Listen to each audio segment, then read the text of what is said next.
بسم الله الرحمن الرحيم. يا أيها الناس كلوا مما في الأرض حلالا طيبا ولا تتبعوا خطوات الشيطان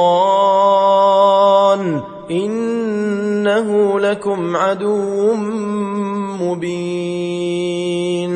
إنما يأمركم بالسوء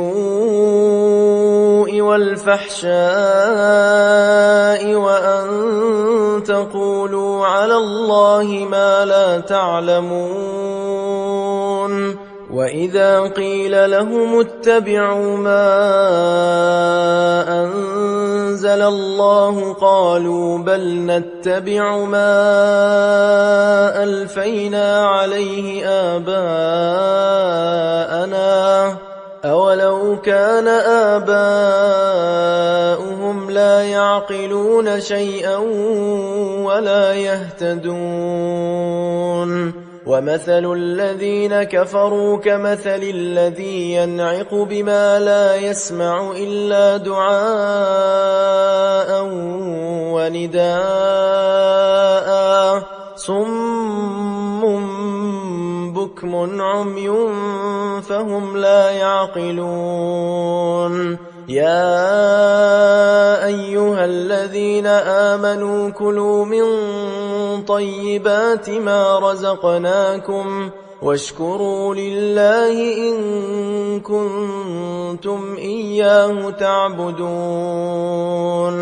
إنما حرم عليكم الميتة والدم ولحم الخنزير وما أهل به لغير الله فمن اضطر غير باغ ولا عاد فلا إثم عليه إن الله غفور رحيم. إن الذين يكتمون ما أنزل الله من الكتاب ويشترون به ثمنا قليلا أولئك ما يأكلون في بطونهم إلا النار ولا يكلمهم الله يوم القيامة ولا يزكيهم ولهم عذاب أليم. أولئك الذين اشتروا الضلالة بالهدى والعذاب بالمغفرة فما أصبرهم على النار ذلك بأن الله نزل الكتاب بالحق وإن الذين اختلفوا في الكتاب لفي شقاق بعيد. ليس البر أن تولوا وجوهكم قبل المشرق والمغرب ولكن البر من آمن بالله واليوم الآخر والملائكة والكتاب والنبيين وآتى المال على حبه ذوي القربى واليتامى والمساكين وابن السبيل والسائلين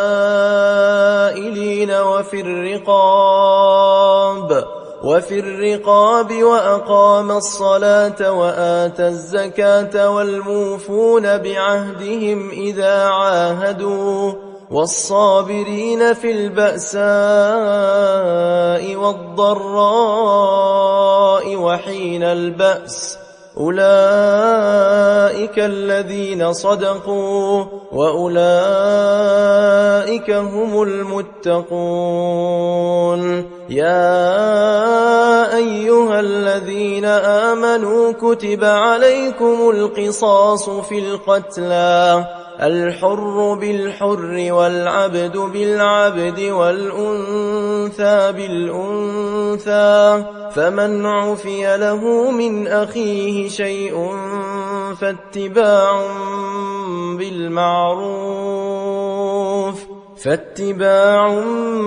بالمعروف وأداء إليه بإحسان، ذلك تخفيف من ربكم ورحمة، فمن اعتدى بعد ذلك فله عذاب أليم. ولكم في القصاص حياة يا أولي الألباب لعلكم تتقون.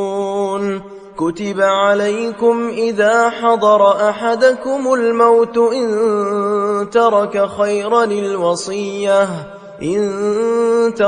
خيرا الوصية للوالدين والأقربين بالمعروف حقا على المتقين، فمن بدله بعدما سمعه فإنما إثمه على الذين يبدلونه، إن الله سميع عليم. فمن خاف من موص جنفا أو إثما فأصلح بينهم فلا إثم عليه، إن الله غفور رحيم.